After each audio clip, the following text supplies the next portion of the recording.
You are tuning in to the Atlanta Realtors Rundown, the official podcast for the Atlanta Realtors. We're here to keep you updated with the latest trends, topics, and keep you in the know of our ever-changing Atlanta market. We hope you enjoy this episode. Welcome, everyone. Today, I am honored to be joined by the award-winning researcher, author, and professor, Dr. Elizabeth Korver-Glenn. Thank you for your time today. Yeah, thank you for having me. Yay. Well, today we will be discussing Dr. Elizabeth's latest research on appraisals, which we as realtors know can be the deal breakers, the deal makers in our industry, making this a vital conversation that I'm really excited we get to discuss. Before we jump in, though, as the audience knows, I always like to start with a quick icebreaker, just fun. I did not tell you about this on purpose. Just to get your core gut responses. We're going to just do some fun rapid fire questions. So here we go. All right. Tiny house or RV? RV. Oh, okay. So you want to be able to travel? Yes. Yep. I love that. A restless, wandering soul. Yes. I struggle with that one. I feel like I would probably do the RV too. So yeah. In town or country? In town. No question. I'm an incurable urbanist for sure. I love it. Me too. Okay. Waterfall or infinity pool? Waterfall. Home gym or home office? Home office. Last one, crypto or cash? Cash, definitely. Well, thank you for playing our quick warm-up game. It helps us to get to know you a little bit. Those are just fun real estate questions since the topic can get a little heavy for some people. So anyway, let's get into our main topic, your eye-opening research on appraisals. So to begin, for those that perhaps have not yet perused this latest research, may we have a synopsis of what you discovered in regards to appraisals? Yeah. So first, I'd like to give just a little bit of context because the data that we used for the report were unprecedented. And my colleague, Dr. Junia Howell, and I have been working on this issue for almost 10 years. And we started filing Freedom of Information Act requests to try to get our hands on the Uniform Appraisal Data Set almost a decade ago. We filed multiple requests. We were denied every time. And so when we kind of reached these barriers, we started using other sources of data to try to understand what's going on with appraisals. I was also studying, as you know, real estate agents, mortgage bankers, developers, and I conducted lots of interviews with appraisers. I did ethnographic observations with appraisers.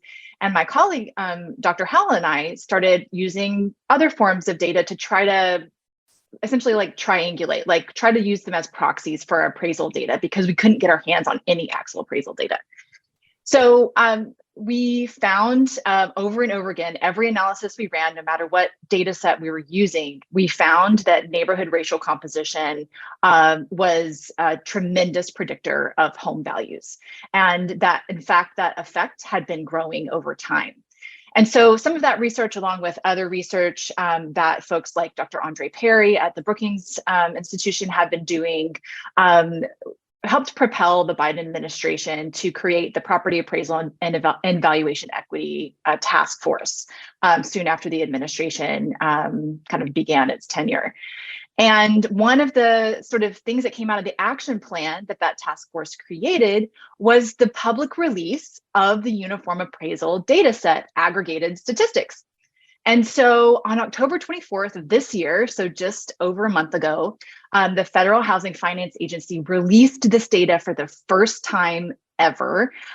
It contains appraisal data from 2013 all the way through the second quarter of 2022. And we, Dr. Howell and I immediately jumped on the opportunity to be able to analyze these data, which again, had never been available to researchers publicly before, at least not researchers outside of the enterprises or the federal government or the industry. So what we did was we combined those data with lots of other data on neighborhood characteristics like socioeconomic status, amenities, and so on.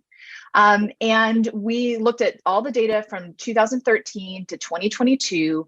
We only looked at cities that had at least 500,000 people, and at least 50,000 of those had to be residents of color to ensure that there weren't some outliers that were kind of skewing our results. And so what we found, I'll just give you the 5 main takeaways. First, we found that homes in white neighborhoods are appraised at double the value of homes in communities of color during that period. So comparing similar homes located in neighborhoods with the same socioeconomic status, comparable amenities, homes in white neighborhoods are appraised as worth $371,000 more than their counterparts in communities of color. So that's takeaway 1. Takeaway 2 is that racial inequality in appraised values increased 75% over the last decade.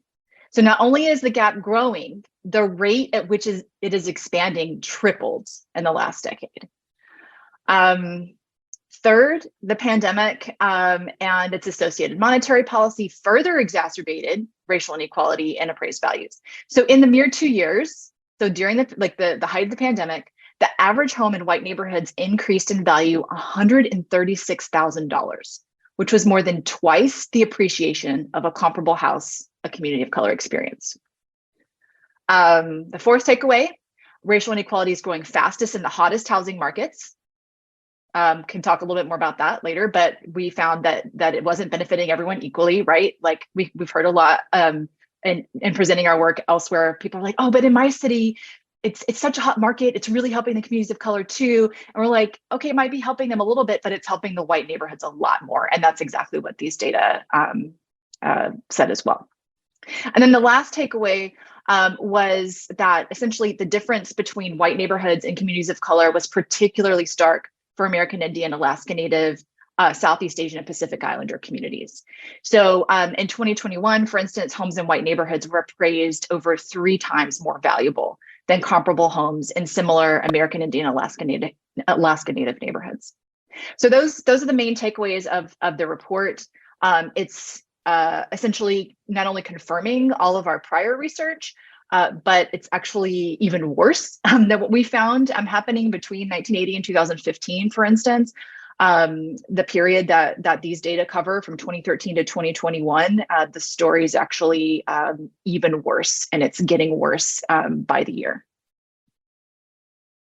Oh boy, is what I said when I first saw the research, and now even hearing you explain it again, I'm just like, it definitely, of course, means we have a ways to go, but it's almost disheartening because we have had now decades of policies and laws in place that, to your point, on the surface, some people may feel, oh, well, no, it can't be that bad. Oh, no, this is helping everyone. Oh, no. But in reality, the numbers are telling us a different story. Yeah. Do you have recommendations? What can we do about this? What are your thoughts?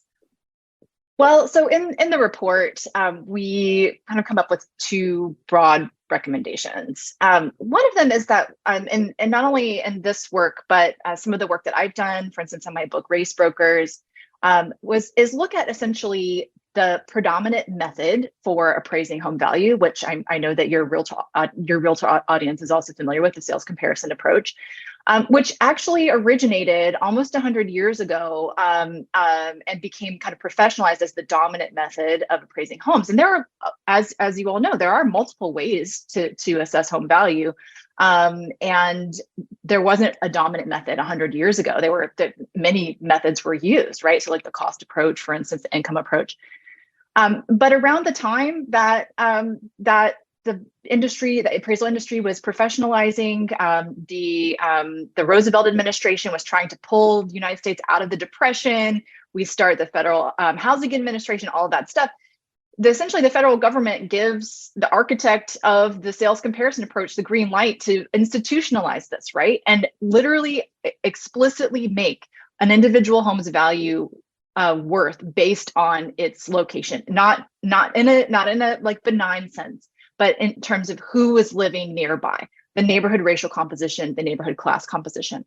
And when the Fair Housing Act passed, and then a series of related legislation into the 1970s, the Community Reinvestment Act, for instance, in 1977, there were lawsuits. For instance, there was one against the appraisal industry in 1976, essentially bringing into explicit racial discrimination, the requirement to record race on appraisal reports. But nothing is done about that method.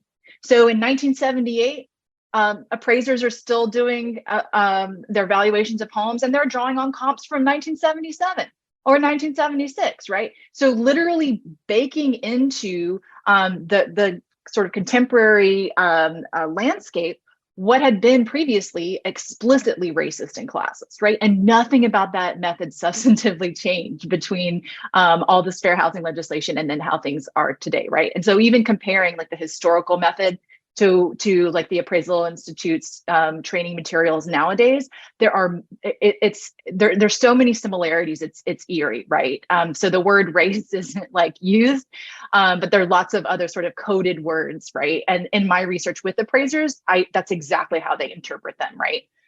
So for me, and in this report, we highlight the method itself and the logic of the sales comparison approach as truly problematic, and one of the reasons why we're continuing to see these inequities.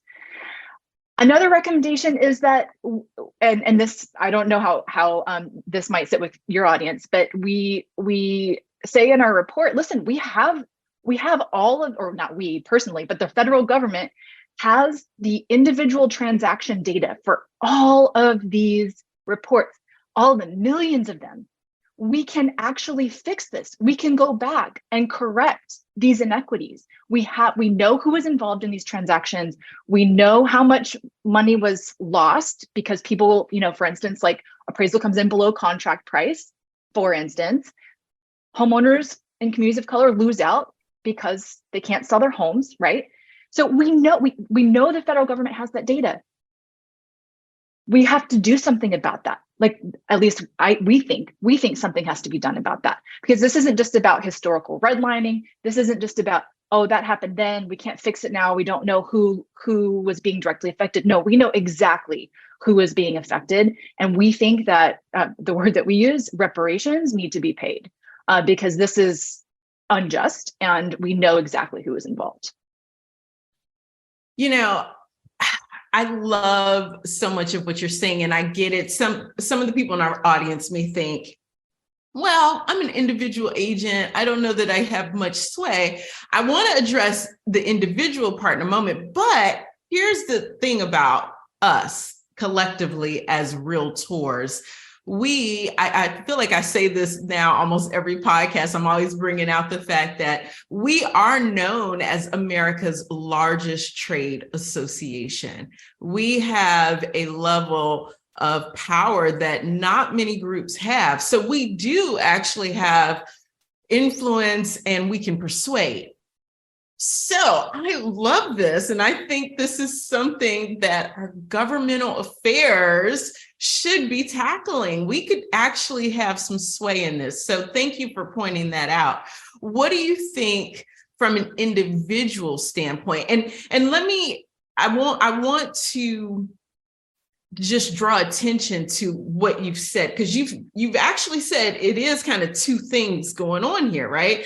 So we do still have this almost domino effect where we never really, even though redlining became illegal, we never broke out of again, this domino that had already started as far as valuation. So that's one piece of it, right, that needs to be corrected, which, to your point, I do think, let's dig up some records. Let's start paying people back.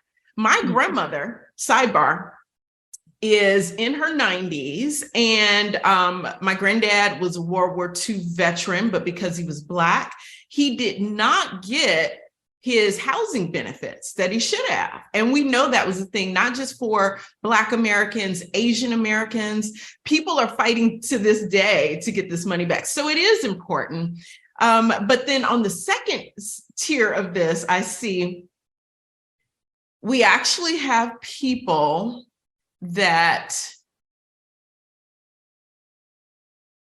they do segregate. I don't know any other way to say it. They segregate it. And I know we've had reports from the National Fair Housing Alliance. They've shown us literal, the comment section of appraisers saying it's too many Mexicans here, or, whatever it may be. So there's this dual problem.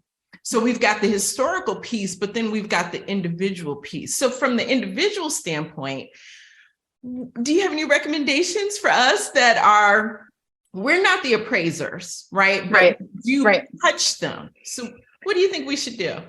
Okay, so I do have thoughts on this, and every time I bring it up, it's like it's the elephant in the room.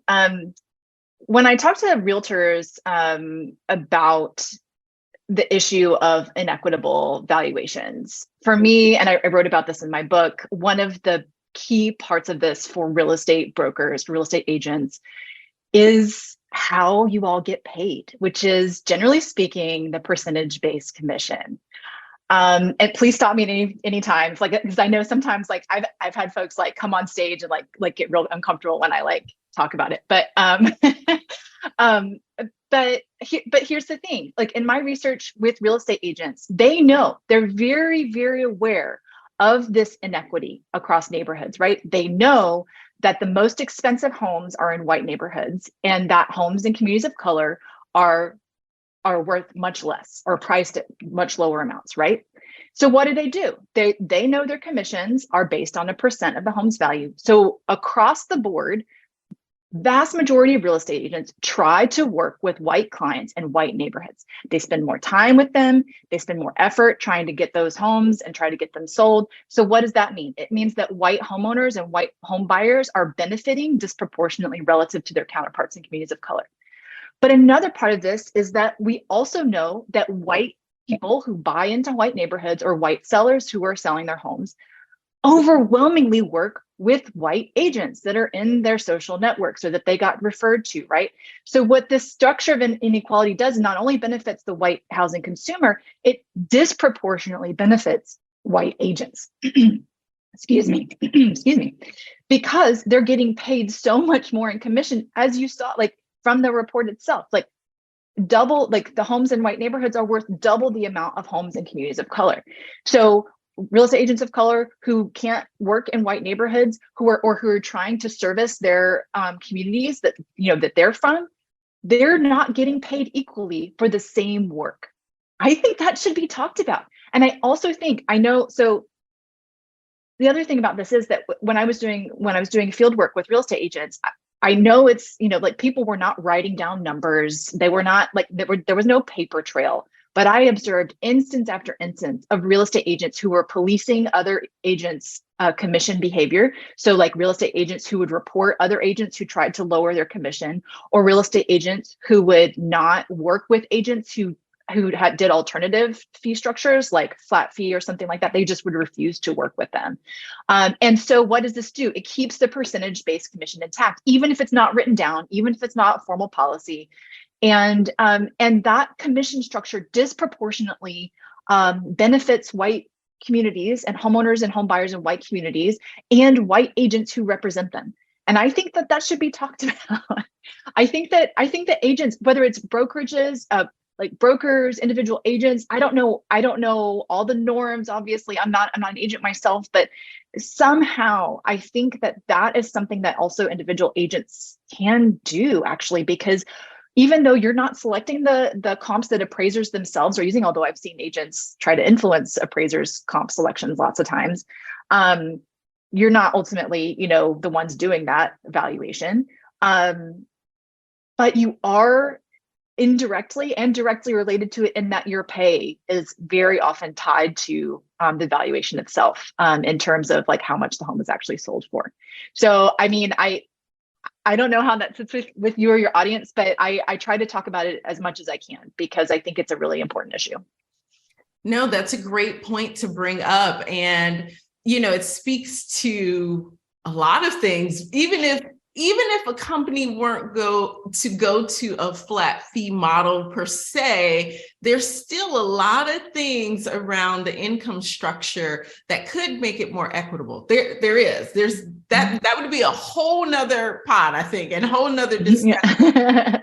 But it is an interesting point, and it deserves thought and discussion because the bottom line for me, again, with your research, as well as, again, just in 2021, there's been thankfully, so many different data sets that have shown we are decades into this now, but we have seen either very marginal changes or, again, to your point, Native and Indigenous people, they're actually in the negative, right? So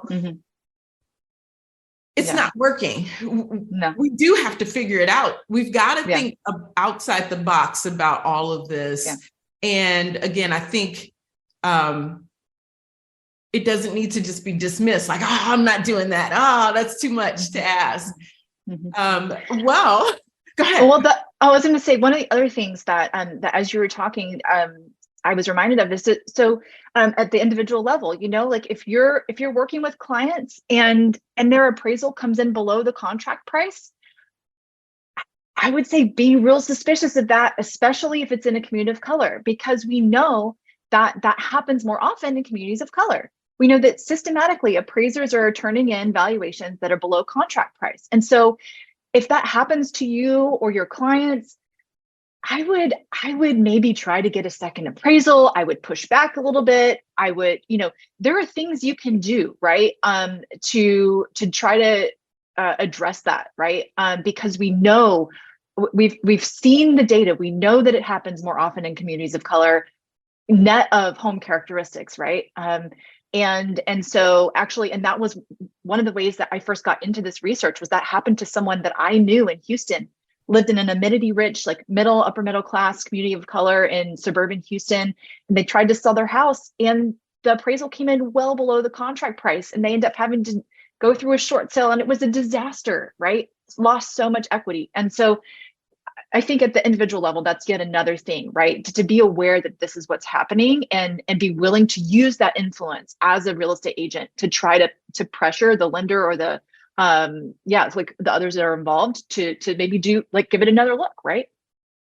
That's so good. And, I personally, when I was on the sales side, I'm now more on the training and management side, but when I was on the sales side, as well as even within the last year or two, some of the agents that I work with, we have had to go to bat. We've been on the news. We've been on the local news. We've been on national news, ABC, discussing how our clients, when it's a person of color, particularly Black, they get one appraisal and within days. So it's not enough time where there should be this, even though the market's fluctuated, there shouldn't be this huge differential when we now have a white friend or a white agent stand in for them, but it is.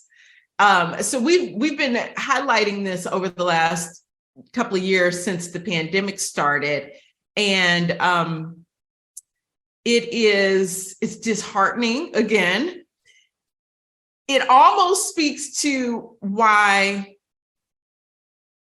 the commission model does somewhat help, because for some people, the fact that they get more commission when the appraisal value comes out higher, they do go to bat. They will go to managers. So again, I think that conversation, we need to discuss how to restructure things so that there's more buy-in.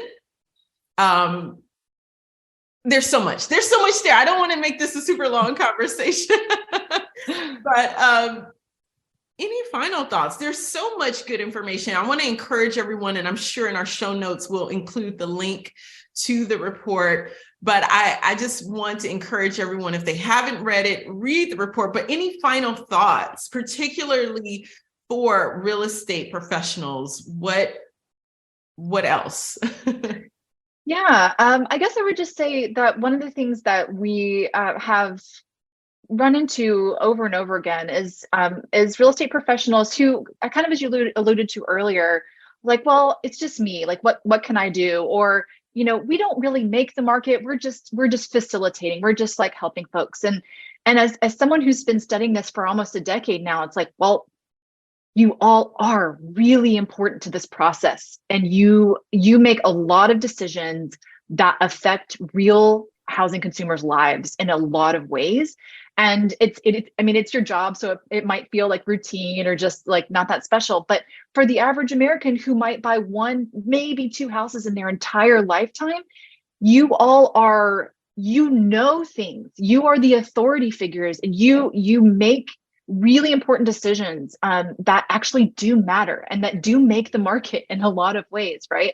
And so just to keep that in mind, and just continue, I guess, to be open to the research that's coming out, to be brave and have the conversations that need to be had about how to foster equity in a system that for 100 years was and more was intended explicitly to foster inequity, and what that really means for your daily lives. I'll also just say that on the report website, you can access the individual like metro specific reports for all 105 metropolitan areas that are in the study. So if you're interested in Portland, Oregon, or you're interested in New York or Chicago or whatever, you can go to the report's website and you can click on the individual city and see the city specific results there. So yeah, that might be an interesting tool for you all as well. I think it will be. And again, thank you for not only doing this research, but allowing us to kind of pick your brain, because this is, like you said, this is groundbreaking, first of its kind. So we, as the real estate professionals who are, in a sense, the gatekeepers of this industry, we should be on the cutting edge. We need to know what's happening. So again, thank you. So Dr. Elizabeth Korver-Glenn, before I let you go, how can people keep up with you? I'm sure, your fascinating research. So I am, I'm on Instagram at EKG_rights, WRITES.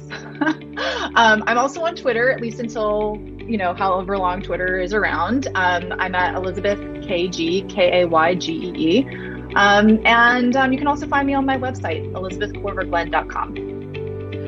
Love it. Well, again, thank you very much for your time today. Thank you for having me. Yay. Thank you for tuning in to the Atlanta Realtors Rundown. Please subscribe, and for more information on how to get engaged, check us out at atlantarealtors.com. We look forward to having you join us for the next episode.